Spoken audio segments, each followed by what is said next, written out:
Good morning, good afternoon, good evening, depending upon where you're coming from. I'm John Johnson. I'm a board member on ISSA International's board of directors, and I'm kicking off our inaugural board of directors SIG webinar. I've been in the security industry for 30 years. I'm a board member for some other associations, including the ISSA Education Foundation, which provides scholarships for students.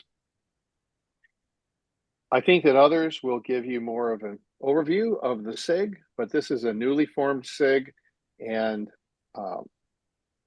we have information on the ISSA website. And in the near future, we'll have a group where you can actually sign up if you're an ISSA member and get notifications about the SIG events and activities.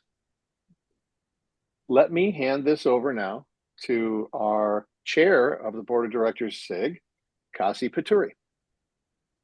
Thank you, John. So I'm Kasi Paturi, CEO of Global Cybersecurity Initiative and president of Pan-Asian American Business Council, and a serial entrepreneur. And I'm in this industry and security 35 plus years. And I'm a board member of Barrington Bank, Wintrust Bank, and board member of RDT Center for Risk Management at DePaul University, and on boards of a few Asian American organizations. And welcome from our ISSA Board of Directors SIG, and on behalf of our ISSA International Board of Directors SIG. So we welcome you for our inaugural webinar, and it's like I will introduce our board members here, and Jesse Vega and Wendy Betts and Sebastian Goebbels and Stella Datso. And I mean, this is if you are already a member, I think our Stella is going to explain how to become a member for this board of directors. And yeah, I will hand it over to Jesse. He will introduce our the mission and vision of our board of directors SIG. Hi, everybody. I'm JC Vega. I'm the founder of Executive Security Advisors, served on boards, and I'm your vice chair for this SIG.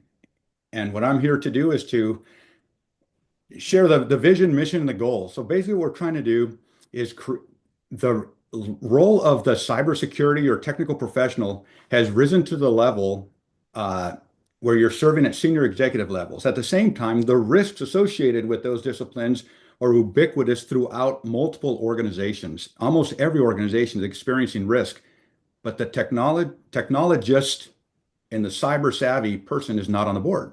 So we're here to promote those skill levels and the individuals within this SIG so they can be better aware and better prepared to serve in those very important positions to add value to your organizations.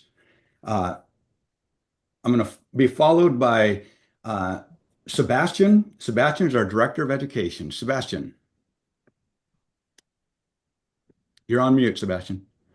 Hi, everyone. My name is Sebastian Goebbels, and I'm excited about joining the ISSA board as Director of Education. I currently lead the Cyber Governance Program at Northern Trust as SVP of Cybersecurity, focusing on metrics, risk assessments, and aligning cyber priorities with the business.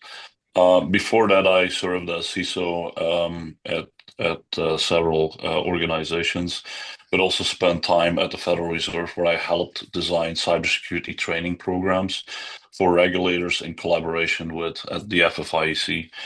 And I've been in the field for over 25 years now.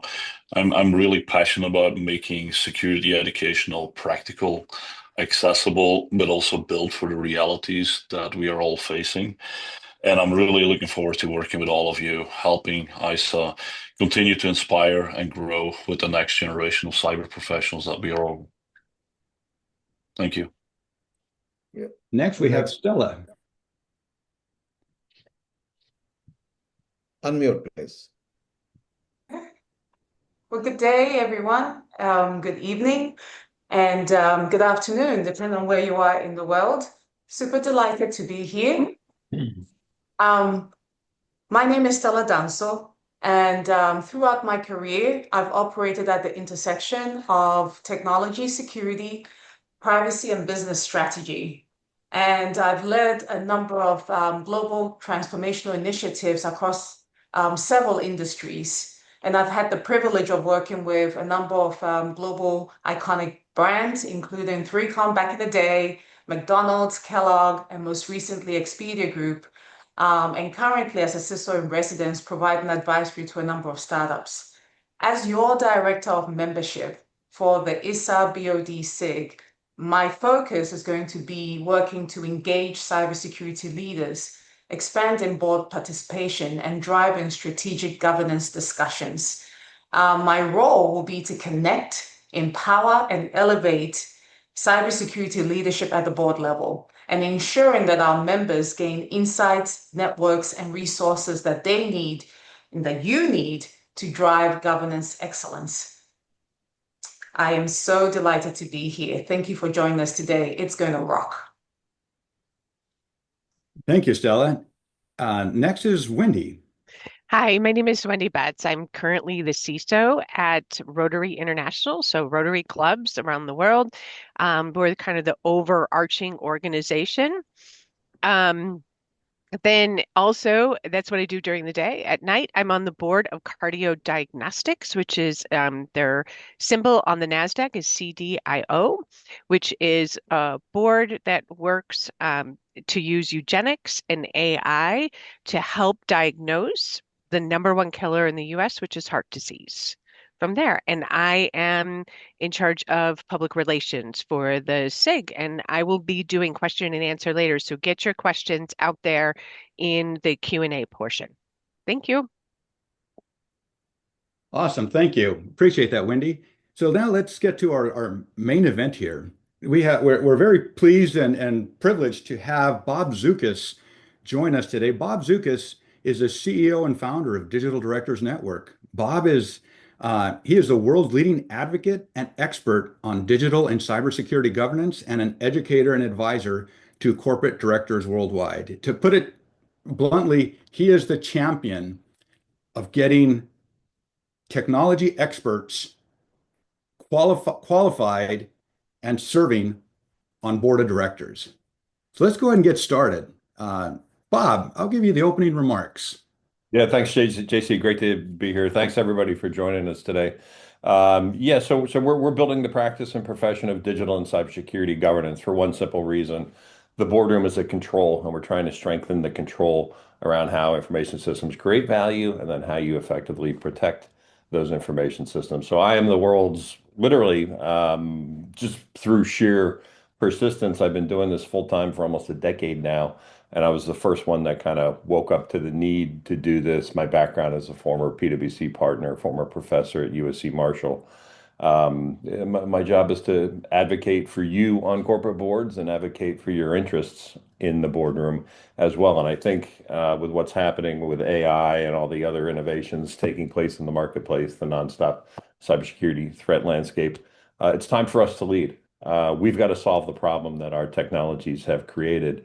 So we've got to step up to this leadership moment, and you're an important part of solving that problem with your own board and then as a corporate director as well. So how's that issue moving? How is the issue that probably everybody wants to talk about, you being on a corporate board progressing? It's a good data point here. It's progressing well. So if you look at all the skills that corporate boards look to add to the boardroom, cybersecurity and technology are fast growing competencies that boards are looking to add to the boardroom. And this is just not the S&P 500. This data trends for the Russell 3000 as well. So you see accounting and auditing, some of the legacy skill sets, legal skill sets that have been in the boardroom for quite a long time, finance kind of flatlining, but our skills and capabilities are in demand in the boardroom. That's the good news. So the growth is trending in the right direction. The bad news, it's from a real low base. So we've got nowhere to go but up. And we're going up with cybersecurity, and we're going up with digital leadership and capabilities, as well as CIOs, CTOs as well. So that's good. This was a data point that Dave DeWalt had pulled together. You guys know Dave from Night Dragon, and it reflects actual expertise. There's a lot of claims for experience in the boardroom, and we'll look at some of that in a little bit. But this is expertise. This is you guys. Been there, done it. We know what expertise is. It's applied application of this knowledge out in the field. So we're heading in the right direction. JC, did you want to make a comment off mute? So, Bob, as you're covering this, one thing that when we were preparing for this, we asked the question, why now? So, why is digital and cybersecurity governance on the board level issue? Why is it a board level issue today? And what are the risks of treating it solely as an operational concern? Yeah, well, it wasn't why now for me. It was why not 8 years ago for me. I think this is long overdue. I think if you understand what's going on with technology, how it's driving value, economic growth, and output, and you guys live, eat, and breathe the risks to that, it's kind of like derelict that it hasn't been resolved long before now. It's long overdue.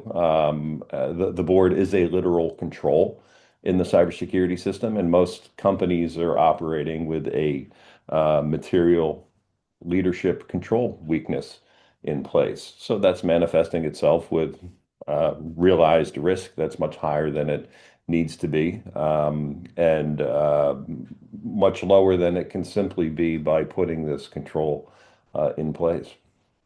So that's what we're doing. And this is being driven by leadership. This is being driven by you guys and by thoughtful leaders and self-regulation. It's not being driven by government regulators.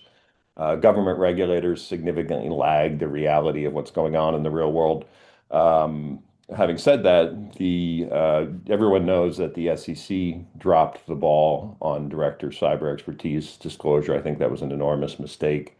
We're going to double down on their mistake. We're forming a petition and a coalition that's petitioning the SEC to reinstate that rule, and that'll go in on July 1st, and I'll give you July 1st. I'll give you a quick snapshot of that as we finish our discussion today. But ISSA has signed up to that as well. So we're going to keep doubling down on the need to have expertise in the boardroom. The European Central Bank has notably stepped up to it. So they now require the banks under their supervision to have digital and cyber expertise on corporate boards. First time a government regulator anywhere in the world has stepped up to that issue. But a lot of companies are stepping up to it. So it's up to us to solve the problems staring us right in the face. And this is a big one. And it works because this strengthens the board as a leadership control, which makes the entire system more effective. So it's the right answer. We know it's the right answer. It's been proven to work, and I'll show you some of those data points from some research at Virginia Tech here in a moment. And this is good for you guys. This creates support for you. You want somebody on the board to have your back on these issues. It creates support for your agenda, for your budget. You've got somebody that's familiar with your world that you can engage with in the boardroom. So that's a good thing because the board is a literal part of your team. You want them to be a part of your team. You don't want to go alone on this issue. Go ahead, Jason. You brought up a couple of things here about the organizations are shifting to, at least in Europe, they're making this a requirement. The SEC is saying it's not a requirement, that you only need to have advisors. So the question is the board ready for a digital crisis, or are they just kind of waiting for the best outcome without actually planning with that expertise embedded in the boardroom? Yeah, well, what we see is when the board doesn't have expertise in place, it's largely a symbolic function. And that symbolism does little to nothing in terms of reducing real levels of risk. So companies are bearing more risk than they otherwise could be by putting this simple control in place. And what I ask corporate directors, I tell them for large companies, I said, if you can materially strengthen a critical cybersecurity control for $320,000 a year, that would reduce your cyber risk posture and profile. Would you do it? And they all go, yeah, absolutely. That's what it costs to put a cyber expert onto a large cap corporate board. And you're strengthening control through that simple action. And it's not difficult to do. Leading companies are doing it, and they are realizing the benefits of doing it. So we know it works. So it's time to stop debating it, and it's time to start solving the problem, which is why I'm glad ISSA is also joining in the fray here as we build this bigger coalition. One thing on our side, this is an issue of we've got to push our way into the boardroom in many respects. There is resistance to us being on corporate boards that comes and manifests itself in some different ways. Certainly, the board has an obligation to understand our world better, but we've also got to understand what corporate governance is about much more effectively and change our story to tell it in the way that corporate directors need to hear it so that they can fulfill their responsibility. And really, that's around value and risk. They don't understand cybersecurity. And frankly, they're intimidated by you and your knowledge on these issues. They want to talk about risk. They want to talk about value and what we're doing to reduce risk to the value that they're focused on that drive the outcomes that they want to achieve. And many of those outcomes are principally for shareholders, but they manifest across all stakeholders as well. So we've got to tell our story in the context that the board wants to hear this information around. And so we've got some work to do there as well. Let me show you what's manifesting itself in terms of resistance. The legacy governance community doesn't want us on corporate boards. There are organizations like the NACD, the Society for Corporate Governance, that actively lobby and advocate against this, and they were part of the advocacy to kill this with the SEC. They're heavily invested in the boardroom status quo, and they don't want this new vertical established that they know nothing about because it degrades their power position in the boardroom. I think it's nothing more complicated than that. They're beneficiaries of the status quo. They want to keep the status quo in place, and you're not part of that status quo. So they're working actively to prevent it from happening. So we're working actively to make it happen. So it's fun. I like those fights. It's a good fight to take on because I know we're on the right side of the issue. They're on the side of the adversaries and the hackers. So they're going to lose this. I know they're going to lose it, and we're going to make sure that they lose it for the right reasons. So here's what we're seeing from research. So research is coming in. Virginia Tech has done some really good research. They did it in 2019, 2022 with the proposed disclosure rules they recently updated. This is the best kind of research. This is actual first party experience with an issue. So they went out into the field and they talked to a bunch of corporate directors. They talked to a bunch of CISOs that are experiencing this firsthand. What did they learn from when the board and the management team come together on these issues? And it lowers risk. They learned it lowers risk, creates less systemic cyber risk. The board is a functioning part of as a leadership control, and it makes a stronger team that yields lower risk outcomes.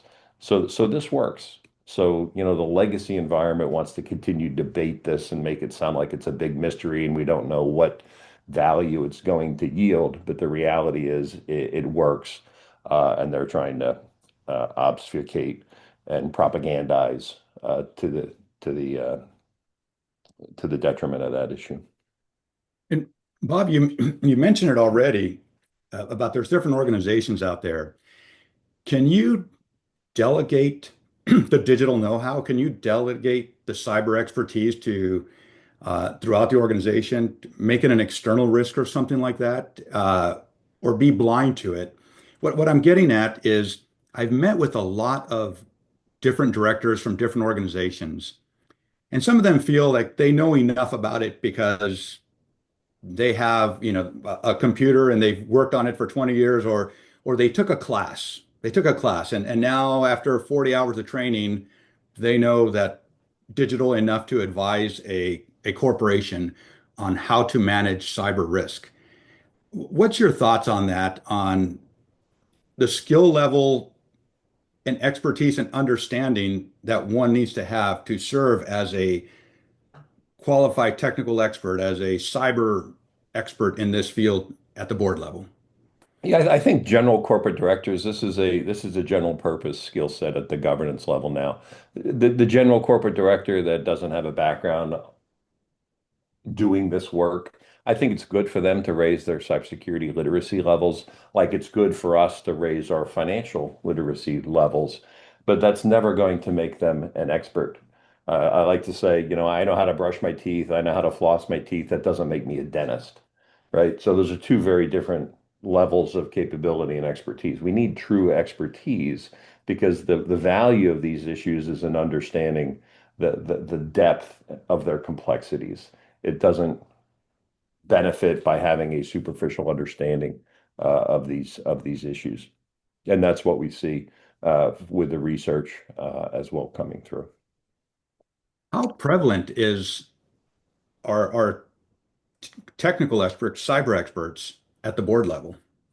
Yeah, it was a prior slide, right? 12%. That's what we're seeing, 12%. Here's a couple of good examples. So Leidos, A plus for them.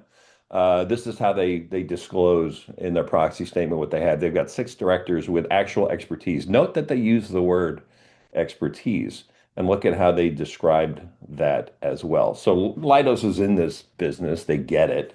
So they feel like at the board leadership level, this is an important thing for them to have in place.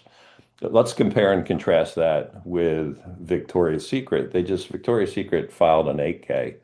And whenever somebody has an incident, I'll immediately go to the proxy and I see if they have anybody on the board that understands these issues. I really liked how they disclosed this, but look at what we're looking at here. So this is their directors, all their 8 or 10 directors, whatever it is, and the competencies that they possess, and what they do pretty effectively at Victoria's Secret is they distinguish those directors and their competencies across 3 different levels of capability. So expertise, deep knowledge, and then familiarity. So look at cybersecurity. They talk about experience, but they don't identify one single director that has expertise in cybersecurity. They've got deep knowledge and familiarity. And if actually you peel back the layer of the onion, what does deep knowledge mean? What is familiarity? If you look at the bios of the directors, only one of the directors has cybersecurity mentioned in their bio, and their deep knowledge was acquired through a class. JC, what you said, they went to a 2-hour class at Carnegie Mellon and learned about cybersecurity. So I wouldn't characterize that as deep knowledge in any way, shape, or form. The value comes from expertise. And so that's what we want to see. But kudos to them that they are segmenting capabilities here. They just need an E on that committee. And people say to me too, so if we had had an expert on the board, would we have had this incident? Would this have stopped the incident? And my response to that is that's not the way to look at it. The way to look at it is not everybody who drove to work today had an accident, but everybody who drove to work today sure as hell had their seatbelt on because it's a common sense control that's very easy to put in place. And if you have an accident, it's going to stop some really bad things from happening. So it's logical to have this in place. It's interesting that looking at the experience that these individuals have here, I served with an organization that was a communications company. One thing that we stressed at the boardroom is that they're a technology company that does communications. In this Victoria's Secrets, we all know what their product is. It's not that big a secret, but it's a technology company. If you look at the supply chain, how everything from point of sale to delivery through the entire system, it's information systems that enable all of that to happen. Very little is manual in that. So if Victoria's Secret's sees itself secret as a women's apparel organization, they're missing the boat. Do you see that with many organizations? They don't see themselves in the right light? Yeah, and Victoria's Secret was an interesting incident because this shut down operations, but only for like a 3-day period. It shut down their website, but only for a 3-day period. They didn't file this as a material incident. And the reason that I think they even made the filing at all, and they filed it under something called Reg FD, was because their response to this and the incident in and of itself prevented them from getting their financial statements filed in time. So their quarterly financial statements weren't going to be filed on time. And they had to tell investors about that and the reason for that, because otherwise it could appear like the books are cooked or there's something bigger going on. So they had to make a disclosure and say we couldn't get our financial statements done because we had a cybersecurity incident. But the incident in and of itself wasn't material, but it did have this impact of us preventing to file our financial statements. So that also goes to kind of the complexity and the systemic impacts of these incidents as they start to spread and permeate more broadly across companies. We're starting to see weird things manifest themselves. Yeah, so I don't think companies really understand the breadth and depth. You're exactly right, JC, of those impacts to the degree that they need to. Yeah. But that'll get better. When you have expertise in the boardroom and CISOs have an advocate there at the leadership level, the system gets better. And what we see with expertise in boards is it makes all the directors smarter because they've got a peer that they can lean on. And so, kind of behind the scenes and, informal peer-based learning, the questions get asked, and I think in a little more of a safer space for corporate directors without them showing their hand that they don't know anything about an issue particularly is less threatening to them. So.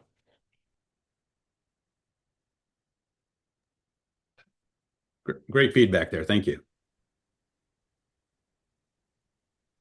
Yeah, so here's the letter that's going out to the SEC. So this is going out July 1. Happy to share this with anybody. If anybody wants to sign up to this, if any of your companies want to sign up to this, you'll see some of the early supporters for what we're doing here. This is really just a letter, and this is the process that the SEC has in place. This is an open process. This isn't anything that's extra statutory or anything. This is saying, hey, we think you should go back and revise this rule and adopt the proposal as was originally submitted.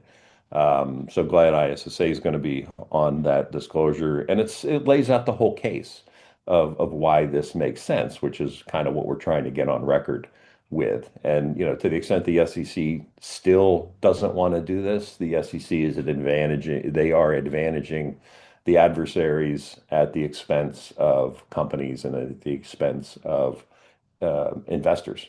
So let's put them on the spot to that effect. I'm sure they're going to be thrilled with this, but it's the right thing to do. So. And this will create its own demand signal for cybersecurity or cyber savvy individuals to serve at the board level. One thing, and we looked at across the communities, we sometimes see that our skill sets are different. There isn't one type of CISO. You have a greenfield CISO, someone who comes in starting something from scratch. You have the CISO that comes in who is going to advance a very mature program. You have what we call the golden shovel CISO, the one who is someone just got hacked and you get brought in as the next CISO and you end up having all the resources to fix it because they didn't before. So there's no one definition of a CISO, just like there isn't one definition of a board member. But what are some of the fundamentals that someone from our discipline needs to expand or learn to serve at that board level for an organization that may or may not be a cyber or technically focused organization? Yeah, and I touched on this a little bit earlier, JC, but there's an obligation for us to make sure that we can understand the responsibilities of corporate governance and what the board needs to hear from us in order to help them do their job, as much as there's a responsibility for corporate directors to have expertise to understand and experience and literacy to understand our world as well. So there's development and skills gaps that need to be advanced on both sides. And I think for the CISO, for the information security executive, it's understanding corporate governance, and that's where we started DDN to build that masterclass program to that end. JC, Stella, Wendy, they're all QTEs. They've all gone through the class, and John has as well. So kudos to you guys for stepping up to the leadership moment. But it really, I think the one thing that information security executives should focus on is really their financial literacy, speaking the language of financial statements and balance sheets. Fortunately, you guys may know Matthew Sharp and Rock Lambros, friends of the industry. They've written a really good book to that effect. So I'm going to give them a little bit of a shout out here. I keep this on my bookshelf behind me. But if you want to kind of read about this world of financial literacy from the perspective of one of your peers and how they tell that story, that's a pretty good starting point, in my opinion. Bob, I would add one thing to that, and it's probably goes without saying, but I'm going to say it explicitly here. And I'll start with a quick story. I remember when I was going to Iraq and we were going to take over command and restructure everything to close down Iraq. When we went there, I was part of the leadership team, the advanced party, we call it, I went there not just because I was a cybersecurity person and I was representing all IT, but it was because I knew the operation because IT was everywhere. So I understood operations. And I'll tell you, you're talking about books. One book that I'd recommend to everybody is The Phoenix Project because it takes a perspective of what you do as a technologist, but it takes you how you support the organization. When you get that picture, coupled with the QTE class that you talked about and the book that you mentioned, it takes you to that next level because you start getting more strategic. And again, we don't all automatically have that opportunity, but you should take advantage of those opportunities as to expand your knowledge to see how the IT can help the organization and then how you advise the organization on what to do with that. So, Yeah, JC, I think you said this to me, but I think the statement was, imagine planning for war and all your generals were accountants.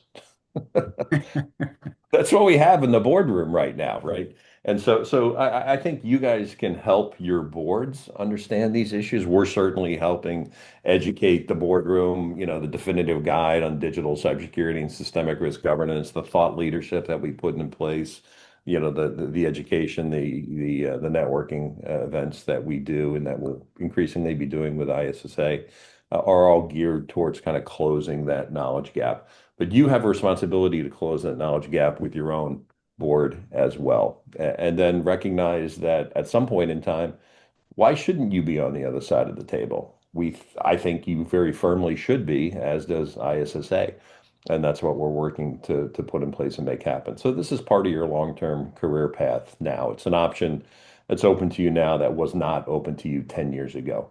And I think it's sorely needed and long overdue. So let's make it happen. Let's make it happen together, right? So there's some work to do to get there. We got to change our story. We've got to develop our own capabilities. We've got to make this a movement, right? It couldn't just be when I started DDN, it couldn't just be me, Bob Zukis, shooting my mouth off about these issues. I needed an army of advocates, and so that's what we're building right now. That's what the plan is with ISSA to build a coalition here that's so big, so influential that it can't be ignored. now this is a great discussion. As we're going along and through my own journey, I realize that at every level, you may have the basics or the fundamentals of knowledge to perform at that next level. But what happened with your course is it brought it all together in a meaningful way. And what do I say to that? Again, some of you know I'm retired military, 30 years, and we have different schools at different levels as we promote through the ranks. And every time it's a recalibrating of skill.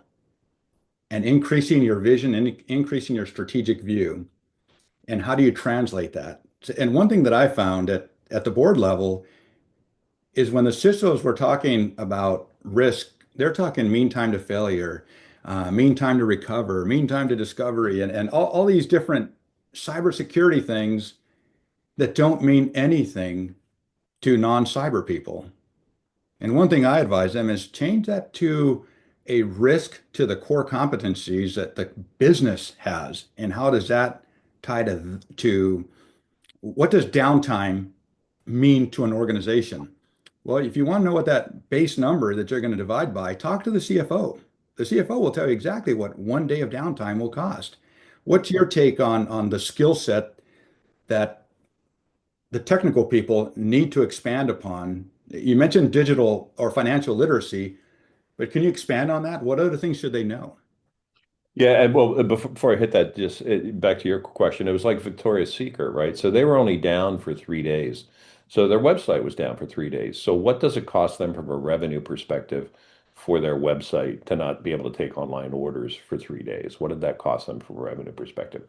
That's an answer that every CISO should know, right? And the controls that they put in place to build that resiliency where we can bring, if we were faced with some issue and the all of our market-facing assets go down, we can bring them back online within 48 hours. Things like that. The board will listen to you all day long when you tell them how much revenue you're protecting because they instantly translate that into profitability. They translate that into the share price of the company and share price impacts. Because every corporate director is put in that job by a vote of their shareholders. So they're very in tune with the people that own the company and keeping the value of the company intact to that end. Yeah. So again, back to that financial literacy, yeah, understanding the economic impacts of cyber risk, being able to estimate those is an important capability and skill set because companies do that. Companies estimate the financial impacts of risk in other domains. Doubtful accounts. You make estimates of what you're not going to collect from your receivables. You make estimates of warranty losses and liabilities. You make estimates of loan loss reserves if you're bank. So you're in tune with the expenses that can incur from risk. So you should be in tune with the expenses that can incur from cybersecurity risk. You're not going to make a provision on your financial statements. You're not going to book those as an estimated expense on your financial statement because your CFO doesn't want to touch that with a 10-foot pole. They're avoiding that at all content in all circumstances. Arguably, maybe you should be, but that's not going to be touched by the financial community at all. So no CFO is going to want to step up to that and book a estimated loss for cybersecurity risk on their financial statements. But that's a story you should be able to tell, right? Because that validates your existence and your role and the value that you're bringing to the organization. And I think there's another interesting thing about that, your financial literacy, just your literacy in general. One thing that since I stepped up into these roles, my light reading is now 10Ks and 8Ks. Do you want to touch on that at all? Yeah, I think that's something that you should start paying attention to. Yeah, the documents that the leadership team pays attention to. So your CEO and your CFO are heavily indoctrinated into the world of the SEC. It's not something that they really enjoy, but it's something that they have to respond to because they've got to put financial statements out and they've got to make very deliberate statements into the marketplace. They're very uh, uh, deliberate with their commentary because there's rules to that effect. So if you want to get up to speed on this stuff quickly, 8Ks and 10Ks are your new best friends. And the SEC made sure of that as well. What they kept in the disclosure rules was rules related to incident disclosure and materiality, rules related to cybersecurity risk management. Your skills and capabilities have to be disclosed now on a 10K, as well as the proxy statement. Understand those documents, what they're used for, what's included on them relative to your world, and be a student of the boardroom because that's where the big boys and the big girls play. And you're now at that table. The SEC brought you to that table. So that's the good news. The bad news is the meal stinks because nobody likes dealing with SEC issues or compliance stuff. So, yeah, it's like you go to grandma's house and you hate her food, right? But you got to eat it anyway. So that's the world we're operating in now. But, you do what you have to, right? Yeah, and, you mentioned some of the challenges that we have in our discipline. You're there, but it's not necessarily the way you want it to be. But there's still a lot of unknowns out there, but we shouldn't get bogged down in that. One of them is materiality. What is materiality? That's a discussion that I have with senior executives, CISOs, and we talk about what's the impact, and we talk about materiality. But it seems like there's always a little bit of tension on what it is. And once we get past that, get over it, everyone seems to understand what's the impact going to be to the organization and what should a shareholder know in advance to making a decision whether to invest or not invest in your company. So are you finding that still a ongoing conversation? Yeah, the SEC actually made it pretty easy on you because materiality is what you say it is. So it's on you. So but that's what everybody's freaking out about because most companies haven't done a good enough job at being able to interpret an incident and its far-ranging impacts into the context of what it means for a shareholder. But that's the problem that the SEC is trying to fix. I love the new SEC disclosure rules, notwithstanding the director's cybersecurity disclosure provision, which I thought they should have kept in. But I actually love the new rules. They're simple, they're easy, they're straightforward. Issuers are still bitching, moaning, and groaning about them because they don't want the accountability, they don't want the transparency, they don't want to have to go through the thought process of figuring that out. But that's the gift that you've been given. If you figure that out, then yeah, the disclosure committee, your board, and your senior executives will listen to you all day long. And there's nothing more impactful. And I think, Cassie, we had this comment in Chicago at the event recently. The question was asked, what's the one thing you can do to get your leadership team aligned behind you on these issues? And the answer, I wasn't expecting this answer, but it's actually obvious in hindsight.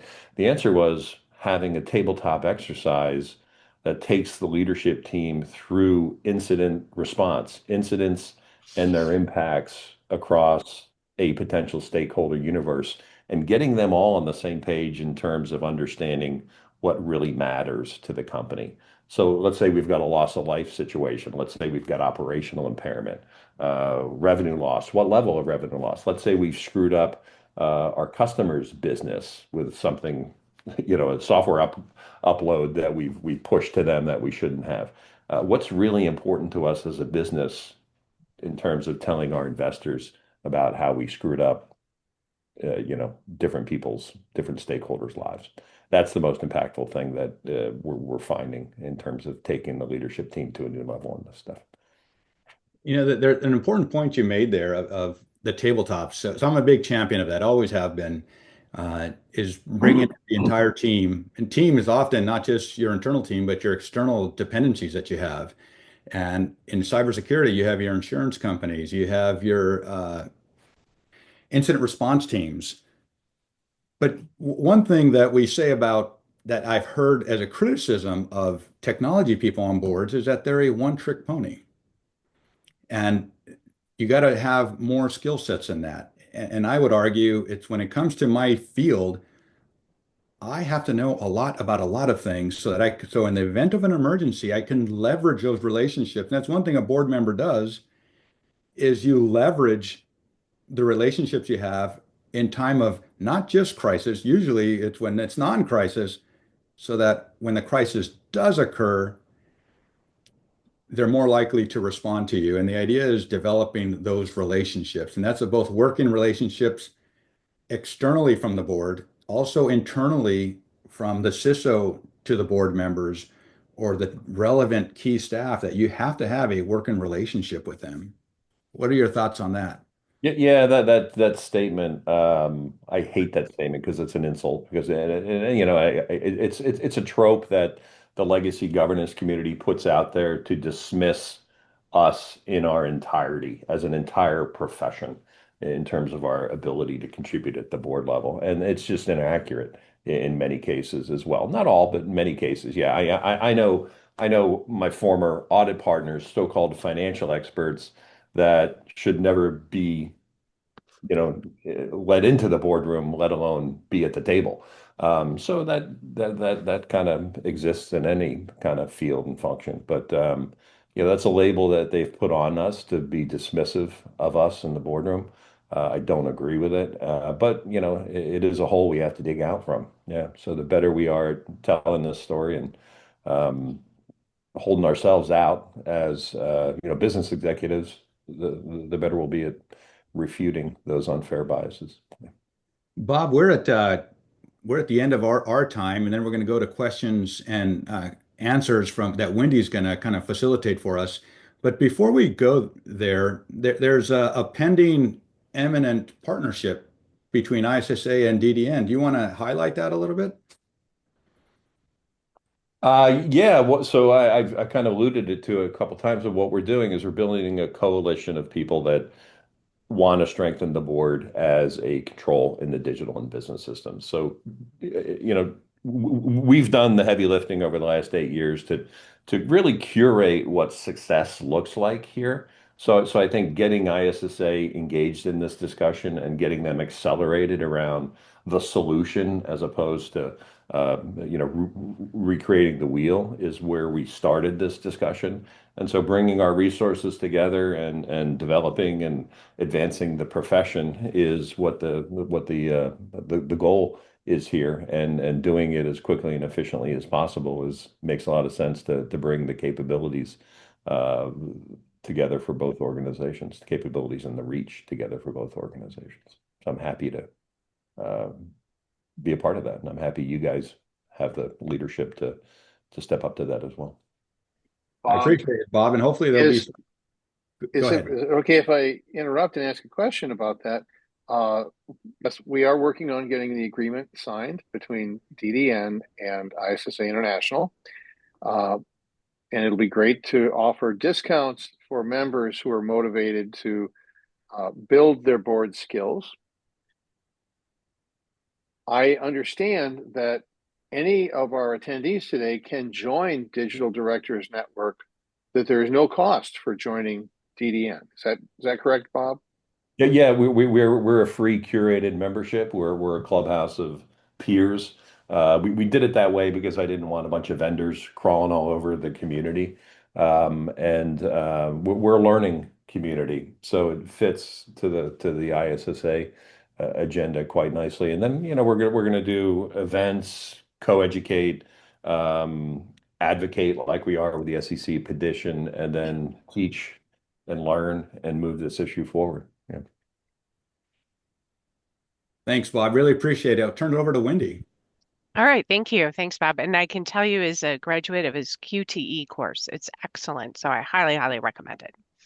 Yeah, Um, thanks, Wendy. I spoke to your CEO recently too. I need to circle back to you. So oh, yeah. Wendy's made the leap to the other side of the boardroom table. So she's living proof, as is her CEO, of why this matters. And we had a fantastic discussion, and I'm hopeful we're going to share that and amplify that. Okay, awesome. Sounds good. So a couple questions that we have out here. Someone made the comment and a question together was it's really wild to hear that cyber is being blocked from boards.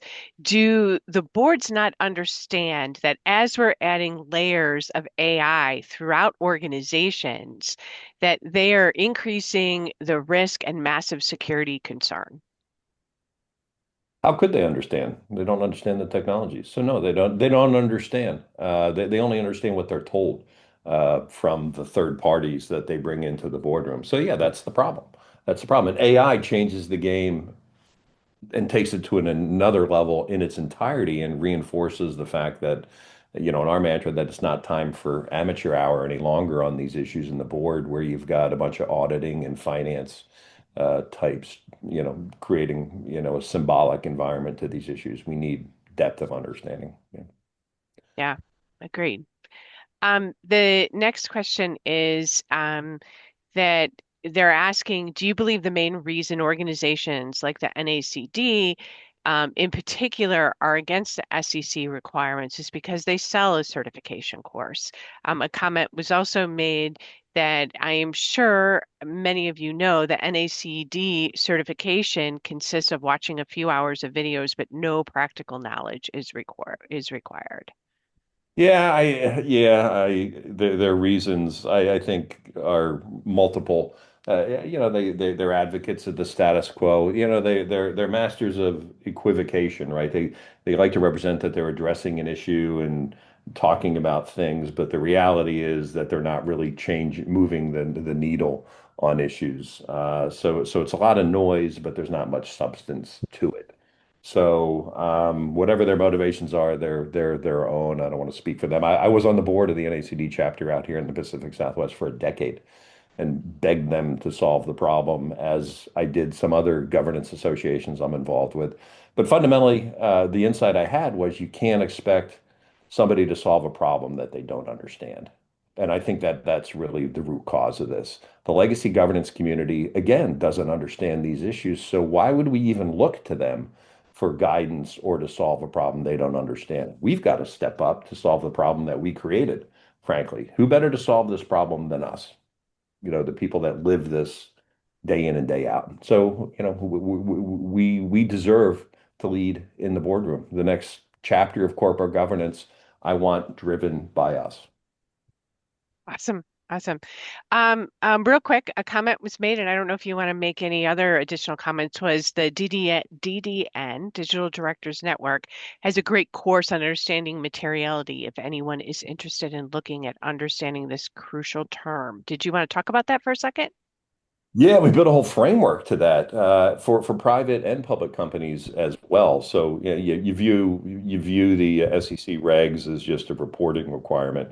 So we've actually taken a good number of private companies through that as well, because it's a very useful process to have a leadership team on the same page around. We're teaching it in the Philippines coming up as well to a large conglomerate. So yeah, maybe that's something we can pull together with ISSA and offer either in an in-person environment or an online environment. I love teaching in person, so the more opportunities I have to get everybody together in a room, I'll do that all day long. So. Awesome. Have you seen entrepreneurial skills help people get into the boardroom?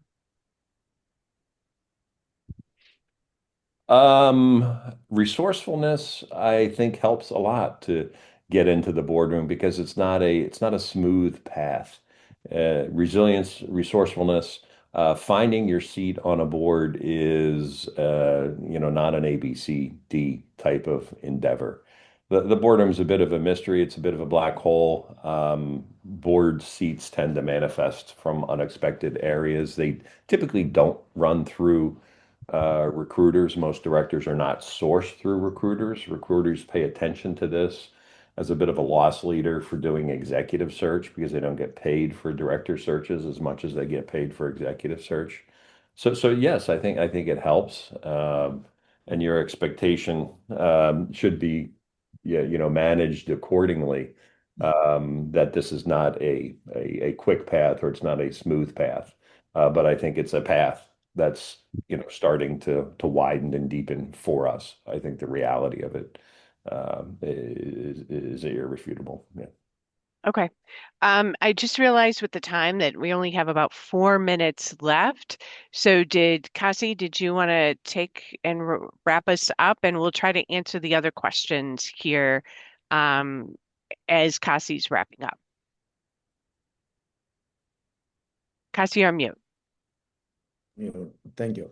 So there are a couple of questions, maybe, and I can answer those two, like Dimitra's question and Faye's question. So yeah, if you can answer, then I can wrap up in the last 2 minutes.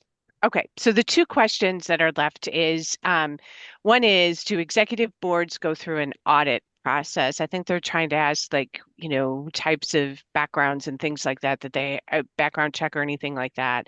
And then the other question is, can you speak to the value for the CEO of having digital expertise in the boardroom? The second one is the value to the CEO. Yes, the value to the CEO.